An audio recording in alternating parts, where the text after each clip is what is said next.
नमस्कार दोस्तों, आप सबका स्वागत है। आज की हमारी कहानी है माँ की 13वीं।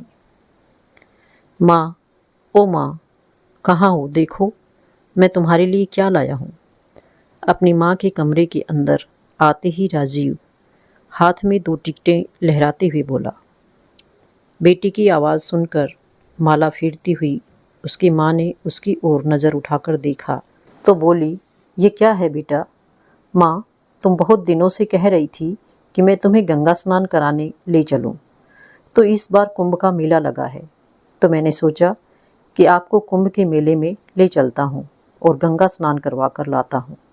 ट्रेन की टिकट भी कटवा ली है। बेटे की बातें सुनकर रेवती देवी की आंखों में खुशी भरी चमक आ गई। कुंभ का मेला? अरे, तू सच में कुंभ के मेले के दर्शन करवाएगा? तू सच कह रहा है ना? बेटा, मुझे यकीन नहीं हो रहा। अरे माँ, मैं झूठ थोड़े ही बोल रहा हूँ। यह देखो तुम्हारे सामने है। अब जाने की तैयारी कर लो। जितना भी सामान चाहिए मुझे पहले ही बता देना। पूरे 4 दिन बाद चलेंगे। वाह बेटा, जुग जुग जियो मेरे लाल। गंगा जी में स्नान करूँगी तो मोक्ष मिलेगा मुझे। अच्छा, कौन कौन चलेगा? बेटा, सभी चल रहे हैं ना? रेवती देवी जी ने मुस्कुराते हुए पूछा।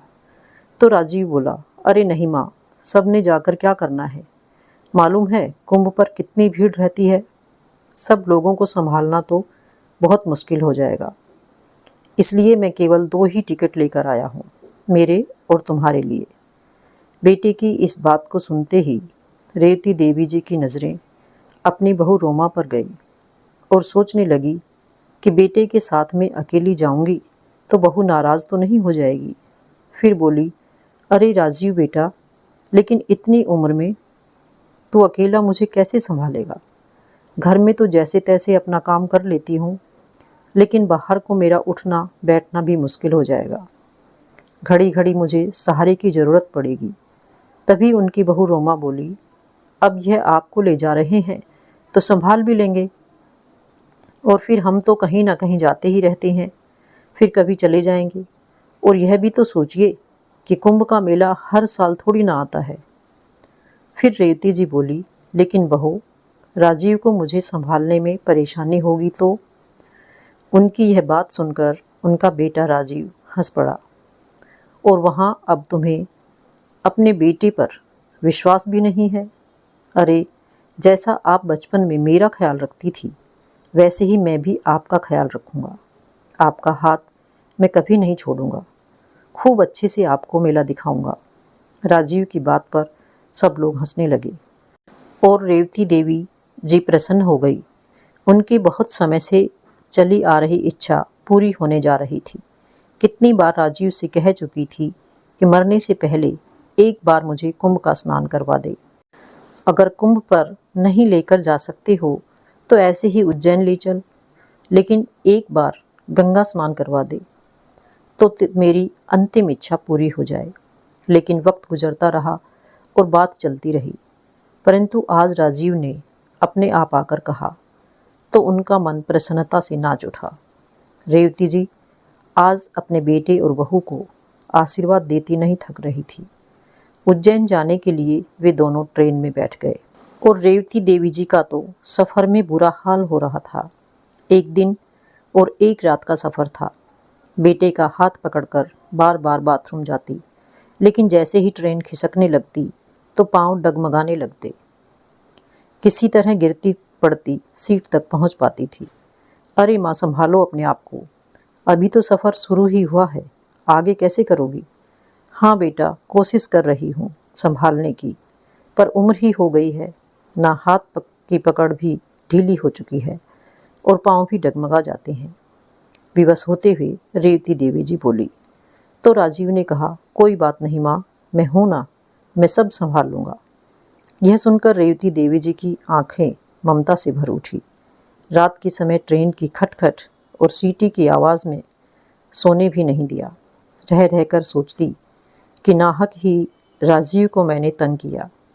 वह भी पूरी रात जागता रहा। इससे तो गंगाजल घर पर लाकर उसी से नहा लेती। अब मुझे समझ आ रहा है कि क्यों राजीव हर बार मेरी गंगा नहाने की बात को टाल देता था। खैर, भगवान का नाम जपते हुए इसी तरह सफ़र पूरा हुआ। गाड़ी रुकी तो प्लेटफॉर्म की भीड़ को देखकर रेवती देवी जी हैरान हो गई। राजीव ने अपने दोनों थैले अपने कंधे पर लटकाए और अपनी माँ का हाथ पकड़कर स्टेशन से बाहर ले आया। उसी समय काली घटाएं छाने लगी और ठंडी ठंडी हवाएं चलने लगी। अरे बेटा, मुझे तो बहुत ठंड लग रही है। यह मौसम को भी आज ही बिगड़ना था क्या? न जाने कब बरसने लगेगा। माँ की यह बात सुनकर राजीव बोला, माँ, थोड़ी देर हम स्टेशन पर ही बैठते हैं। मौसम ठीक होने पर ही बाहर निकलेंगे। थोड़ी देर बाद राजीव उठकर कहीं चला गया और जब लौटा तो उसके हाथ में चाय के 2 कुल्हड़ और गर्मा गर्म पकोड़े की थैली थी। माँ ने वहीं बैठकर सुकून से चाय पी और पकोड़े खाए। थोड़ी ही देर में रेवती देवी जी को नींद आने लगी तो वहीं टेक लेकर आंखें मूंद ली। करीब 1 घंटे के बाद जब बारिश थम गई और सूरज निकल आया तो बारिश के कारण रेलवे स्टेशन पर जो भीड़ बढ़ गई थी वह भी अब छटने लगी थी। दोनों माँ बेटा एक ऑटो रिक्शा पकड़कर कुंभ के मेले तक पहुंच गए। मेले की शुरुआत में ही रिक्शा वाले ने उन्हें उतार दिया था। करीब 1-1.5 किलोमीटर पैदल चलकर गंगा घाट तक पहुँचे तो गिरते पड़ते बड़ी मुश्किल से उन्हें एक डेरे में जगह मिल पाई। राजीव ने वहीं चादर बिछाकर अपना सामान रख दिया और माँ का हाथ पकड़कर गंगा नहाने ले गया। रेवती देवी जी ने अपने जीवन भर में इतनी भीड़ कहीं नहीं देखी थी। कहीं लाउड स्पीकर का शोर मच रहा था तो कहीं भजन चल रहे थे, कहीं गंगा मैया की जय जयकार करते लोग घूम रहे थे तो कहीं साधु संतों के प्रवचन चल रहे थे।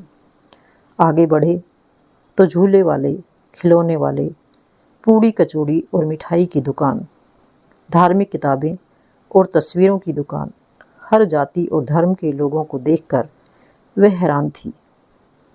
उन्हें ऐसा लग रहा था कि जैसे वह किसी दूसरी दुनिया में पहुंच गई है। यह सब देखते हुए वह अपने बेटे राजीव का हाथ कसके पकड़े हुए थी।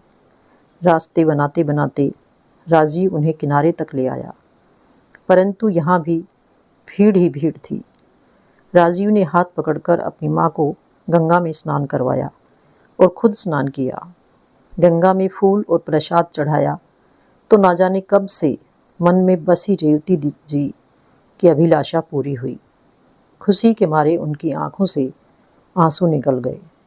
हाथ जोड़कर प्रार्थना की कि गंगा मैया, मेरे राजीव जैसा बेटा हर माँ को देना। आज उसी के कारण तो मैं आपके दर्शन कर पाई हूँ। ऐसा कहती हुई रेवती देवी जी ने थोड़ा गंगाजल एक बोतल में भर लिया और जाते समय गंगा मैया को प्रणाम किया कि पता नहीं दोबारा गंगा मैया के दर्शन कर भी पाऊंगी या नहीं। राजीव ने अपनी माँ को मेला घुमाया और खूब खिलाया पिलाया।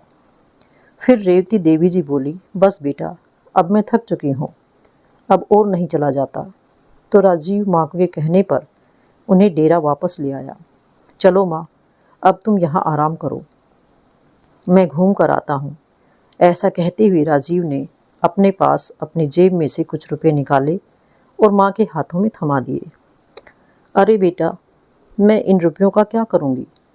तो है तो सही मेरे पास, और वैसे भी मेरी साड़ी के पल्लू से 500 रुपये का नोट बंधा है।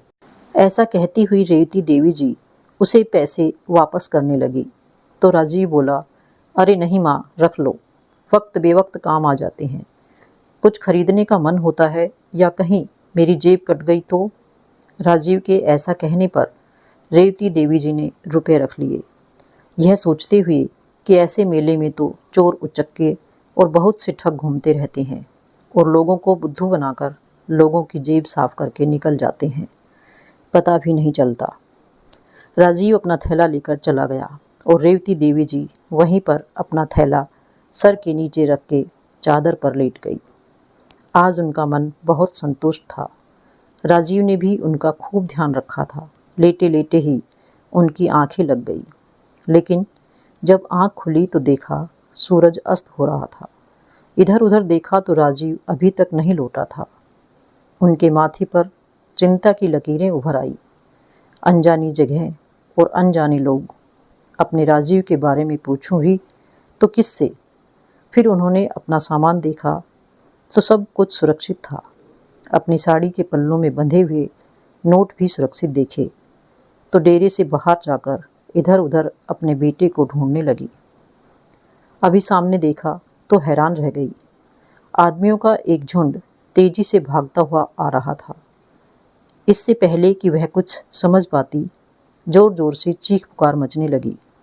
फिर पता लगा कि मेले में एक हाथी ने उधम मचा दिया है, जिस कारण चारों तरफ भगदड़ मच गई है और भगदड़ में गिरकर कुचलने से बहुत सारे लोग मारे गए हैं। यह बात सुनकर रेवती देवी जी को तो जैसे काटो तो खून नहीं। उनका कलेजा मुंह को आ रहा था कि कहीं उनका राजीव भी इस भीड़ में तो नहीं। नहीं नहीं, ऐसा नहीं हो सकता। ऐसा कहती हुई रेवती देवी जी एक यात्री से जाकर पूछने लगी, भैया यह किस समय की बात है? फिर उसने बताया कि माजी करीब 5 बजे की बात है, जब साधु हाथियों पर बैठकर स्नान करने जा रहे थे तो उनमें से एक हाथी बिगड़ गया, जिस कारण यह कांड हो गया। जितने भी लोग जख्मी हुए हैं उन्हें अस्पताल पहुंचाया जा रहा है और जो लोग मर गए हैं उन्हें सरकारी गाड़ी से उठाया जा रहा है। क्या आपका भी कोई लापता है? उस व्यक्ति की बात सुनकर रेवती देवी जी की आंखों में आंसू आ गए और रोते हुए बोली, क्या बताऊं बेटा, मेरा बेटा भी 2 बजे से मेला घूमने के लिए निकला था, लेकिन अभी तक नहीं लौटा। लेकिन माँ जी, कोई फ़ोटो तो होगी। फ़ोटो तो नहीं है मेरे पास बेटा, अब क्या करूं? रेवती देवी जी रोते हुए बोली, माँ जी आप रो मत, देखिए सामने वह पुलिस चौकी है, आप वहीं जाकर पता कर लीजिए। उस व्यक्ति के कहने पर रेवती देवी जी ने चादर समेटकर अपने थैले में डाली और थैला उठाकर जैसे तैसे पुलिस चौकी की तरफ पहुंची और रोने लगी कि मेरा बेटा कहीं नहीं मिल रहा। तभी एक दयालु पुलिस वाला उनके पास आया और बोला, माँ जी हौसला रखिए, आप मेरे साथ मोटरसाइकिल पर बैठें। वह सिपाही रेवती देवी जी को उस जगह पर ले गया जहाँ मृतकों को इकट्ठा किया गया था। लेकिन रेवती देवी जी को यह देखकर खुशी हुई कि उनका बेटा वहाँ नहीं था। फिर 1-2 जगह बने अस्पतालों में भी उन्हें लेकर गया, जहाँ लोग जख्मी पड़े थे और डॉक्टर उनकी मरहम पट्टी करने में जुटे हुए थे, परंतु राजीव का पता वहाँ भी नहीं चल पाया। तभी रेवती देवी जी सोचने लगी कि कहीं राजीव डेरे पर वापस तो नहीं लौट आया होगा, वह मुझे ढूंढ रहा होगा, परेशान तो नहीं हो गया होगा, कहीं वह मेरा इंतजार ना कर रहा हो। हालांकि उन्होंने पुलिस चौकी पर उसका हुलिया बता दिया था और उन्होंने कहा था कि अगर मेरा बेटा मिले तो मेरे लौटने तक उसे यहीं पर रखना। उन्हें उम्मीद थी कि राजीव वहीं मेरा इंतजार कर रहा होगा। रेवती देवी जी ने आकर पता किया तो उन्हें मालूम पड़ा कि कोई भी उनके बारे में पूछने नहीं आया था। डेरे में गई तो वहाँ भी उनका बेटा नहीं मिला। आधी रात हो गई थी। बेचारी माँ कभी डेरे में जाती तो कभी पुलिस चौकी पर, लेकिन बेटे का कहीं पता नहीं था। जब रात का 1 बज गए तो पुलिस वाले ने कहा, माँ जी आप जाकर आराम कीजिए, यदि आपका बेटा पूछने आया तो हम आपके पास भेज देंगे। पुत्र वियोग से व्याकुल रेवती देवी जी आशा भरी नज़रों से कभी यहाँ देखती तो कभी वहाँ देखती, फिर चादर बिछाकर बैठ गई। लेकिन आंखों में नींद कहाँ थी। कहाँ चला गया मेरा बेटा? इतने बड़े मेले में कहाँ कहाँ ढूंढूं? यहाँ कोई अपना नहीं है। यदि राजीव ना लौटा तो मैं अकेली घर कैसे जाऊंगी? बहू मुझसे राजीव के बारे में पूछेगी तो उसका सामना कैसे करूंगी? यह सोचते सोचते रेवती देवी जी स्वयं को ही पूछने लगी कि व्यर्थ ही गंगा नहाने की जिद ठान बैठी थी। अगर राजीव टिकट ले ही आया था तो मना भी तो कर सकती थी, टिकट तो वापस भी हो सकती थी। इतनी बड़ी मुसीबत तो सिर नहीं पड़ती। अब कहाँ ढूंढूं मैं अपने बेटे को? फिर रेवती देवी को ख्याल आने लगा कि कहीं राजीव को कोई ठग बहला फुसलाकर तो नहीं ले गया। कितना सीधा है मेरा बेटा, बहुत जल्दी किसी की बातों में आ जाता है। या फिर किसी ने कोई गलत चीज़ उसे सुंघा दी हो तो, और बेहोश कर दिया हो तो, और उसका पैसा, अंगूठी, चेन छीन कर उसे कहीं फेंक दिया हो। यह सोच सोच कर रेवती देवी जी अंदर ही अंदर चिंता के मारे घुली जा रही थी। मन में उठने वाली आशंकाओं का अंत ही नहीं था। अगले दिन जब सुबह हुई तो रेवती देवी जी नहाना धोना भूलकर सीधा चौकी पर पहुंच गई। एक ही दिन में पुलिस चौकी के लोग उन्हें पहचानने लगे थे। देखते ही बोले, आइए माँ जी, क्या आपका बेटा लौटा नहीं अभी तक? तभी रेवती देवी जी रोते हुए बोली, कहाँ देखूं, तुम ही ढूंढ कर ले आओ मेरे बेटे को, एक माँ की दुआएं लगेंगी। रेवती देवी जी का रो रो कर बुरा हाल था। फिर पुलिस वाला बोला, अम्मा धीरज रखो, हम कुछ करते हैं, सभी दिशाओं में अनाउंसमेंट करवाते हैं। आपका बेटा मेले में जहाँ कहीं भी होगा तुरंत दौड़ आएगा। आप ऐसा कीजिए, अपना नाम और पता लिखवा दीजिए और फिर जाकर स्नान ध्यान कीजिए, जल्दी ही मिल जाएगा आपका बेटा। भगवान पर भरोसा रखिए। अब तो पुलिस वालों को भी रेवती देवी जी से हमदर्दी हो गई थी। रोते बिलखते बेचारी बूढ़ी माँ डेरे में वापस लौट आई। जैसे तैसे गंगा में स्नान भी कर लिया। मन ही मन प्रार्थना करती रही, हे गंगा मैया, मेरा राजीव जहाँ भी हो कुशल पूर्वक हो। वही दर्शन करने के लिए यहाँ लेकर आया था और वही हाथ छुड़ाकर न जाने कहाँ गुम हो गया, और मजबूरी में समझ नहीं आ रहा है कि क्या करूं। हे भगवान, आप ही कोई चमत्कार करो, मेरा खोया हुआ बेटा वापस मिल जाए तो वापस जाकर बहू को मुंह दिखाने लायक बन सकूं। पूजा अर्चना से निपटकर रेवती देवी जी हर आने जाने वाले व्यक्ति को आशा भरी निगाह से देखने लगी। दूर दूर तक उसकी निगाहें आने जाने वालों का पीछा करती कि कहीं राजीव दिख जाए। घाट पर बैठे बैठे शाम हो गई। अब तो पेट में मरोड़ पड़ने लगी थी। कल शाम से ना तो भोजन का एक निवाला पेट में गया था और ना ही पानी की एक बूंद।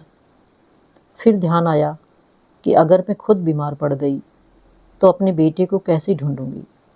उसे ढूंढना है तो खुद को स्वस्थ रखना होगा, नहीं तो यहाँ मेरा कौन बैठा है जो मान मनोहार करके मुझे खिलाएगा। ऐसा सोचते हुए साथ में चल रहे भोज पर गई और आलू की सब्जी के साथ 2 रोटी खा ली और पानी पिया तो कलेजों को थोड़ी शांति मिली, और अपनी बेटी के लिए 4 रोटी बनवाई। जब मिलेगा तो बेचारा भूखा प्यासा होगा तो उसे खिला दूंगी। बेटे को ढूंढते ढूंढते रेवती देवी जी वापस अपने डेरे में पहुंच गई। फिर से पुलिस चौकी में भी झांक कर आ गई, लेकिन फिर से वही निराशा हाथ लगी। देखते ही देखते दिन बीतते गए। अब तो मेला भी खाली होने को आया था, लेकिन राजीव नहीं लौटा। फिर पुलिस वालों ने सलाह दी कि माँ जी, लगता है अब आपका बेटा नहीं लौटेगा, तो आप अपने घर जितनी जल्दी लौट जाएं उतना ही अच्छा होगा। यह सुनकर रेवती देवी जी की आंखें फिर से आंसुओं से भर गई। फिर बोली, बेटा, मैं इतनी दूर अपने घर कैसे जाऊंगी? मैं तो कभी भी अकेली कहीं नहीं गई। कहते हुए उनकी आवाज़ रुआसा हो गई। अच्छा माँ जी, आप अपने घर का फ़ोन नंबर ही बता दो, घर से कोई आकर ले जाएगा। लेकिन बेटा, घर से मुझे कौन लेने आएगा? घर पर बहू अकेली है, वह अकेली कैसे आ पाएगी? अरे बहू किसी नाते रिश्तेदार को भी तो भेज सकती है, आप किसी का भी नंबर दे दो। रेवती देवी ने दिमाग पर लाख जोर डाला, लेकिन हड़बड़ी में नंबर याद ही नहीं आया। अक्सर दिमाग को जंग लग जाता है जब इंसान परेशानी में होता है। वैसे भी बुढ़ापे में याददाश्त कमज़ोर हो जाती है। यही हुआ था रेवती देवी जी के साथ भी। उन्हें कोई नंबर याद ही नहीं आ रहा था। अपनी बेबसी पर उनकी आंखें भर आई।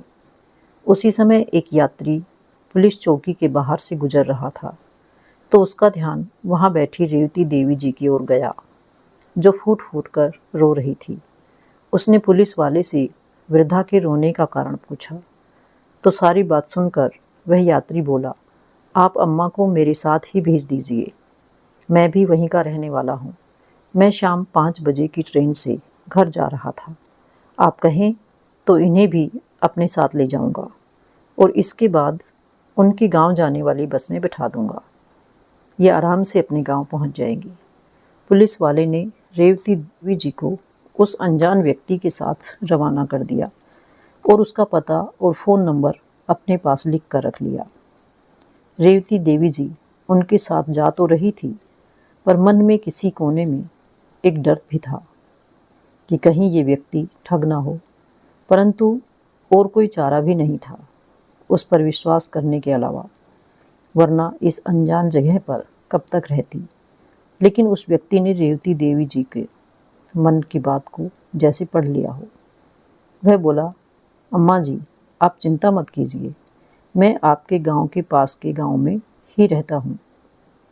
भरोसा रखिए मुझ पर, यदि आप कहेंगी तो आपके घर तक भी छोड़ दूंगा। रेवती देवी जी बोली, अरे नहीं भैया, विश्वास के सहारे ही तुम्हारे साथ आए हैं।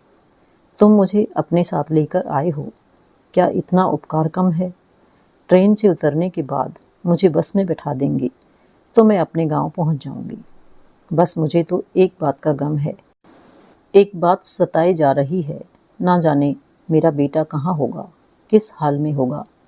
एक दिन बाद जब रेवती देवी जी बस से उतरी तो पैदल ही अपने घर की ओर चल पड़ी, लेकिन बेटे की अनुपस्थिति में उसका मन भारी हो रहा था। समझ नहीं आ रहा था कि बहू का सामना क्या कहकर करेंगी, क्या बताएंगी कि राजीव कहाँ है। इसी उधेड़-बुन में जैसे तैसे घर के द्वार तक पहुंची तो देखकर हैरान हो गई कि वहाँ तो खूब चहल पहल थी। घर के बाहरी हिस्से में सफ़ेद रंग का टेंट लगा हुआ था, जहाँ भोज चल रहा था। एक बार रेवती देवी जी को लगा कि वह गलती से किसी और जगह पर पहुंच गई है, लेकिन जैसे ही वह बाहर की ओर जाने लगी तभी उनके पोते और पोती की नज़र अपनी दादी पर पड़ी। वह आश्चर्यचकित रह गए, लेकिन फिर खुशी से चिल्लाने लगे, मम्मी देखो, पापा देखो, दादी तो हमारे सामने खड़ी है, वह लौट आई है, दादी जिंदा है। अपने पोता पोती की यह बात सुनकर रेवती देवी जी हैरान रह गई। उन्हें समझ नहीं आ रहा था कि आखिर में चल क्या रहा है। बच्चों की चिल्लाने की आवाज़ सुनकर सभी लोग दौड़कर बाहर आ गए। पूरे गांव में हड़कंप मच गया। अम्मा वापस आ गई, अम्मा वापस आ गई। रेवती देवी लौट आई। उधर से राजीव दौड़कर आया और अपनी माँ को देखते ही उसके होश उड़ गए और फिर तुरंत आकर लिपट गया। तुम कहाँ चली गई थी माँ? उसी समय उनकी बहू रोमा दौड़ी दौड़ी आई और अपनी सासू माँ से लिपट गई। पता है ना, कितने दिनों से हमारा रो रो कर बुरा हाल था। हमने तो सोचा था कि माँ जी। तभी उसकी बात काटते हुए रेवती देवी जी बोले, हाँ हाँ, यही सोचा होगा ना कि मैं भगवान को प्यारी हो गई। रेवती देवी जी को जैसे सारी बात का एहसास हो चुका था। फिर वह बोली, इसलिए तो तुम आज अपनी सास की तेहरवीं भी कर रहे थे। एक बार मुझे ढूंढने तक जरूरी नहीं समझा तुम लोगों ने। और राजीव तो मुझे वहाँ निर्जन स्थान पर छोड़कर, अनजाने लोगों के बीच में छोड़कर यहाँ चला आया। मुझसे पीछा छुड़ाने का यही रास्ता सोचा। तुम लोगों को यही सोचा होगा ना कि अकेली बूढ़ी औरत वापस घर कैसे पहुँचेगी, वहीं मर जाएगी। यह भगवान।